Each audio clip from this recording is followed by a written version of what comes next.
ಇನ್ನು ಈಗಾಗಲೇ ಇರುವಂತಹ ಬಿಜೆಪಿಯಲ್ಲಿ ಒಂದು ಬಣ ಬಡಿದಾಟಗಳೇನಿದೆಯಲ್ಲ, ಅದರಲ್ಲೂ ಕೂಡ ಈ ರಾಜ್ಯಾಧ್ಯಕ್ಷರ ವಿಚಾರವಾಗಿ ಮುನಿಸ್ಕೊಂಡಿರುವಂತಹ ಕೆಲವೊಂದಷ್ಟು ಜನ ನಾಯಕರು ಬಿಜೆಪಿಯಲ್ಲಿ ಈ ರೀತಿಯಾದಂತಹ ಒಂದು ಬಣ ಬಡಿದಾಟ ನಡೀತಾನೆ ಇದೆ. ಇದ್ರ ಜೊತೆಗೆ ರೆಡ್ಡಿ ಮತ್ತು ರಾಮುಲು ನಡುವಿನ ಒಂದು ಬಡಿದಾಟ ಕೂಡ ಈಗ ಬಿಜೆಪಿಗೆ ಒಂದು ರೀತಿ ನುಂಗಲಾರದ ತುತ್ತಾಗಿ ಪರಿಣಮಿಸ್ತದೆ. ಯಾಕೆ ರೆಡ್ಡಿ ಮತ್ತು ರಾಮುಲು ಅವರು ಜಗಳ ಆಡ್ತಾ ಇದ್ದಾರೆ ಅನ್ನುವಂಥದ್ದು ಈಗಿರುವಂತಹ ಒಂದು ಪ್ರಶ್ನೆ. ಯಾಕಂದ್ರೆ ಒಂದು ಕಾಲದಲ್ಲಿ ಇಬ್ರು ಕೂಡ ಕ್ಲೋಸ್ ಫ್ರೆಂಡ್ಸ್ ಆಗಿದ್ದಂಥವ್ರು, ಆ ಭಾಗದಲ್ಲಿ ಸಂಗ್ಯಾಬಾಳ್ಯ ಅಂತಾನೂ ಕರಿತಾ ಇದ್ರು, ಇವರಿಬ್ರು ಎಂತ ಥಿಕ್ ಅಂಡ್ ಕಿನ್ ಫ್ರೆಂಡ್ಸ್ ಅಂತಾನೂ ಕೂಡ ಮಾತಾಡ್ಕೊಳ್ತಾ ಇದ್ರು. ಆದ್ರೆ ಈಗ ಏನಾಗಿದೆ, ಯಾಕೆ ಇವರಿಬ್ರು ನಡುವಿನ ಒಂದು ಮುನಿಸು, ಯಾವುದಕ್ಕೋಸ್ಕರ ಈ ರೀತಿಯಾಗಿ ಅವರು ಕಿತ್ತಾಡ್ತಾ ಇದ್ದಾರೆ ಅನ್ನುವಂಥದ್ರ ಬಗ್ಗೆ ರಾಜ್ಯದ ಜನ ಕೂಡ ತಲೆ ಕೆಡಿಸ್ಕೊಂಡಿದ್ದಾರೆ. ಟಿವಿ9ಗೆ ಸಿಕ್ಕಿರುವಂತಹ ಕೆಲವೊಂದಷ್ಟು ಇನ್ಸೈಡ್ ಮಾಹಿತಿ ಪ್ರಕಾರ ಇನ್ಫ್ಯಾಕ್ಟ್ ಒಂದು ಜಾಗದ ವಿಚಾರವಾಗಿ ರೆಡ್ಡಿ ಮತ್ತು ರಾಮುಲು ಅವರ ನಡುವೆ ಕಿತ್ತಾಟ ನಡೀತಾ ಇದೆ ಅನ್ನುವಂಥದ್ದು. ಒಂದು ಪ್ರದೇಶ, ಒಂದು ಚಿಕ್ಕದಾದಂತಹ ಒಂದು ಜಾಗ, ಅದು ಮುಂಚೆ ರೆಡ್ಡಿ ಅವ್ರದಿತ್ತು, ಅದನ್ನ ರಾಮುಲು ನೋಡ್ಕೊತಾ ಇದ್ರು. ಅದಾದ್ಮೇಲೆ ಜೈಲಿಂದ ವಾಪಸ್ ಬಂದ್ಮೇಲೆ ರೆಡ್ಡಿ ವಾಪಸ್ ಕೇಳಿದ್ರು. ಬಹುಶಃ ಈ ವಿಚಾರವಾಗಿ ಕಿತ್ತಾಟ ನಡೀತಿರ್ಬೋದು. ಸೊ ಹಾಗಾಗಿನೇ ಕಾಂಪೌಂಡ್ ನಲ್ಲಿ ಇದ್ದಂತಹ ಒಂದು ಗೇಟ್ ಏನಿತ್ತಲ್ಲ, ರೆಡ್ಡಿ ಮತ್ತು ರಾಮುಲು ಮನೆಗೆ ಹೋಗಿ ಬರೋದಕ್ಕೆ, ಆ ಗೇಟ್ ಅನ್ನ ಕೂಡ ಕ್ಲೋಸ್ ಮಾಡ್ಕೊಂಡಿದ್ದಾರೆ. ಹಾಗಾದ್ರೆ ಏನಿದು ವಿಚಾರ, ಯಾಕೋಸ್ಕರ ಇಷ್ಟು ದೊಡ್ಡ ಮಟ್ಟಿಗೆ ಇವರಿಬ್ರು ಕೂಡ ಕಿತ್ತಾಡ್ಕೊಳ್ತಾ ಇದ್ದಾರೆ, ಬನ್ನಿ ನೋಡೋಣ.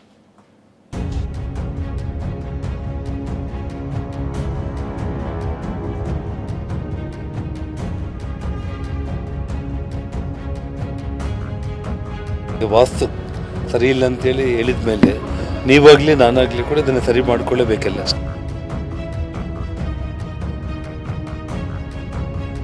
ರಾಜಕಾರಣದಲ್ಲಿ ಕ್ರೆಡಿಬಿಲಿಟಿ ಅನ್ನೋಂಥದ್ದು ಬಹಳ ಮುಖ್ಯ.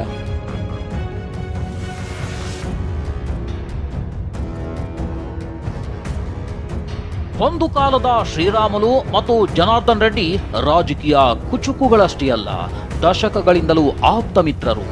ರೆಡ್ಡಿ ಕಷ್ಟಕ್ಕೆ ರಾಮುಲು, ರಾಮುಲು ಕಷ್ಟಕ್ಕೆ ರೆಡ್ಡಿ ನೆರವಾಗ್ತಿದ್ರು. ಮೊನ್ನೆ ಕೋರ್ ಕಮಿಟಿ ಸಭೆಯಲ್ಲಿ ಸಂಡೂರು ಚುನಾವಣೆ ಸೋಲಿನ ವಿಚಾರವಾಗಿ ರೆಡ್ಡಿ ವಿರುದ್ಧ ರಾಮುಲು ರಾಂಗ್ ಆಗಿದ್ರು. ಅಲ್ಲಿಂದ ಶುರುವಾದ ವಾಕ್ಸಮರ ಮುಂದುವರಿದಿದೆ. ಇವತ್ತು ಮತ್ತೆ ಪ್ರತಿಕ್ರಿಯೆ ನೀಡಿದ ಶಾಸಕ ಜನಾರ್ದನ ರೆಡ್ಡಿ, ನಾನೇನೇ ಇದ್ರೂ ಪಕ್ಷದ ವೇದಿಕೆಯಲ್ಲೇ ಮಾತನಾಡ್ತೀನಿ ಅಂತ ಹೇಳಿದ್ರು. ಜೊತೆಗೆ ರಾಮುಲು ಕಾಂಪೌಂಡ್ ಗೇಟ್ ಕ್ಲೋಸ್ ಮಾಡಿದ ವಿಚಾರಕ್ಕೆ ಮಾತನಾಡಿ, ವಾಸ್ತು ಸರಿ ಇಲ್ಲ ಅಂತ ಹೇಳಿದ ಮೇಲೆ ಅದನ್ನ ನಾವಾಗ್ಲಿ ನೀವಾಗ್ಲಿ ಸರಿ ಮಾಡಿಕೊಳ್ಬೇಕಲ್ಲ ಅಂತ ಮಾರ್ಮಿಕವಾಗಿ ಹೇಳಿದ್ದಾರೆ.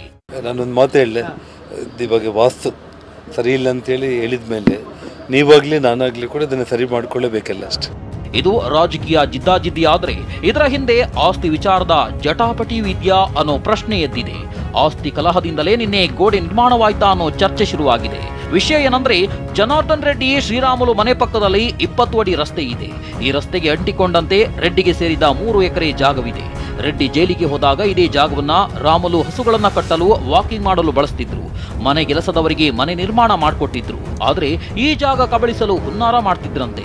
ಈ ವಿಷಯ ತಿಳಿದ ರೆಡ್ಡಿ ತಮ್ಮ ಬೆಂಬಲಿಗರ ಜೊತೆ ಬಂದು ಜಾಗ ಖಾಲಿ ಮಾಡಿಸಿದ್ರು ಎನ್ನಲಾಗಿದೆ. ಇದಾದ ನಂತರ 3 ಎಕರೆ ಜಾಗದ ಗೇಟ್ಗೆ ಬೀಗ ಹಾಕಿಸಿದ್ದಾರೆ. ಇತ್ತ ರಾಮುಲು ವಾಸ್ತು ನೆಪದಲ್ಲಿ ಕಾಂಪೌಂಡ್ ಮುಚ್ಚಿಸಿದ್ರು.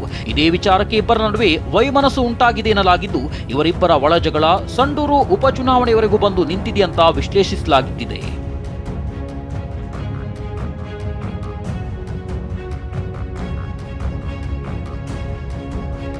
ಬಳ್ಳಾರಿಯಲ್ಲಿ ಇಬ್ಬರು ಬಣದ ನಾಯಕರು ಸುದ್ದಿಗೋಷ್ಠಿ ನಡೆಸಿ ಪರಸ್ಪರ ವಾಗ್ದಾಳಿ ನಡೆಸಿದ್ದಾರೆ. ಮೊದಲಿಗೆ ಸುದ್ದಿಗೋಷ್ಠಿ ನಡೆಸಿದ ರಾಮುಲು ಬೆಂಬಲಿಗರು, ರೆಡ್ಡಿಯಿಂದ ರಾಮುಲು ಬೆಳೆದಿಲ್ಲ, ರಾಮುಲು ರಾಜಕೀಯಕ್ಕೆ ಪ್ರವೇಶ ಮಾಡಿದಾಗ ರೆಡ್ಡಿ ಇನ್ನು ಕಣ್ಣು ಸಹ ಬಿಟ್ಟಿರಲಿಲ್ಲ ಅಂತ ಕಿಡಿಕಾರಿದ್ದಾರೆ. ಬಿಜೆಪಿಯಿಂದ ಜನಾರ್ದನ್ ರೆಡ್ಡಿ ಉಚ್ಚಾಟನೆ ಮಾಡಬೇಕು ಅಂತ ಆಗ್ರಹಿಸಿದ್ದಾರೆ. ರಾಮುಲು ಬೆಂಬಲಿಗರ ಆರೋಪಕ್ಕೆ ರೆಡ್ಡಿ ಬೆಂಬಲಿಗರು ತಿರುಗೇಟು ಕೊಟ್ಟಿದ್ದಾರೆ.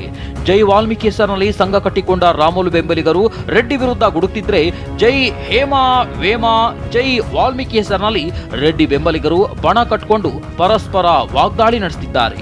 ಇನ್ನು ಕೋರ್ ಕಮಿಟಿ ಸಭೆ ಬಳಿಕ ಮಾಜಿ ಸಂಸದ ಡಿ.ವಿ. ಸದಾನಂದ ಗೌಡರ ಮನೆಯಲ್ಲಿ ಹಿರಿಯರು ಸಭೆ ಸೇರಿದ್ರು. ಈ ಸಭೆ ಬಗ್ಗೆ ಪ್ರತಿಕ್ರಿಯಿಸಿದ ಸದಾನಂದ ಗೌಡ, ನಮ್ಮ ಮನೆಯಲ್ಲಿ ನಡೆದಿದ್ದು ಗುಂಪುಗಾರಿಕೆ ಸಭೆಯಲ್ಲ, ಕೋರ್ ಕಮಿಟಿ ಚರ್ಚೆಗಳನ್ನ ಹೈಕಮಾಂಡ್ ಗಂಭೀರವಾಗಿ ಪರಿಗಣಿಸಬೇಕು. ಶ್ರೀರಾಮುಲು ನಿಷ್ಠಾವಂತ ನಾಯಕ, ಪಕ್ಷ ಬಿಡಲ್ಲ ಎಂದು ವಿಶ್ವಾಸವಿದೆ ಎಂದಿದ್ದಾರೆ. ನಾನು ಮೊನ್ನೆ ಅವರಿಗೆ ಸಮಾಧಾನ ಹೇಳಿದೆ, ನೋಡಿಯಪ್ಪ, ನಾನು ಸತ್ಯಾಸತ್ಯತೆ ಬಗ್ಗೆ ನಾನು ವರದಿ ಕೊಡ್ತೇನೆ, ಆಮೇಲೆ ಇದನ್ನು ಚರ್ಚೆ ಮಾಡೋಣ, ಇವತ್ತು ಇದು ಚರ್ಚೆಗೆ ವಸ್ತು ಅಲ್ಲ ಅಂತ ಹೇಳಿ ಅದನ್ನು ಸ್ಟಾಪ್ ಮಾಡುವಂಥದ್ದು ಮಾಡಿದೆ. ಶ್ರೀರಾಮುಲಿಗೆ ಮನಸ್ಸಿಗೆ ಸ್ವಲ್ಪ ನೋವಾಗಿದೆ, ಈ ರೀತಿ ನೇರವಾದಂಥ ಒಂದು ಮಾತು ಬಂದಿರುವುದಕ್ಕೆ ಅವರಿಗೆ ನೋವಾಗಿದೆ. ಪಕ್ಷ ಬಿಡುವಂಥ ಪ್ರಶ್ನೆಯೇ ಉದ್ಭವ ಆಗೋದು. ಯಾರು ಏನು ಬೇಕಾದ್ರೂ ಹೇಳಲಿ, ಸುಮ್ಮನೆ ಆದರೂ ಕೂತ್ಕೊಳ್ತೀನಿ, ಆದರೆ ಯಾವುದೇ ಪಕ್ಷ ಬಿಟ್ಟು ಹೋಗುವಂಥದ್ದಿಲ್ಲ ಅಂತ ಹೇಳುವಂಥ ಮಾತನ್ನು ಸ್ಪಷ್ಟ ಮಾಡಿದ್ದಾರೆ. ನನಗೂ ಅವರ ಮೇಲೆ ಭರವಸೆ ಇದೆ. ಈ ಮಧ್ಯೆ ಸಚಿವ ಸತೀಶ್ ಜಾರಕಿಹೊಳಿ, ಶ್ರೀರಾಮುಲು ಕಾಂಗ್ರೆಸ್ಗೆ ಬಂದ್ರೆ ವೈಯಕ್ತಿಕವಾಗಿ ಸ್ವಾಗತ, ಪಕ್ಷಕ್ಕೆ ಬರಲು ನನ್ನ ವಿರೋಧ ಇಲ್ಲ ಅಂತ ಹೇಳಿದ್ದಾರೆ.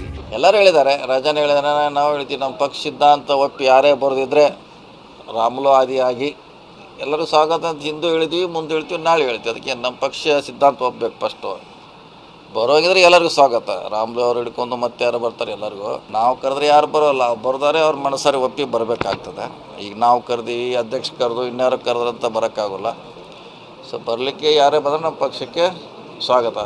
ಇತ್ತ ಸಚಿವ ಸಂತೋಷ್ ಲಾಡ್ ಕೂಡ ರಾಮುಲು ಬಂದ್ರೆ ಸ್ವಾಗತ ಅಂತ ಹೇಳಿದ್ದಾರೆ. ರಾಮುಲು ಅವ್ರ ಬಗ್ಗೆ ಅತ್ಯಂತ ಗೌರವ ಇದೆ ನನಗೆ.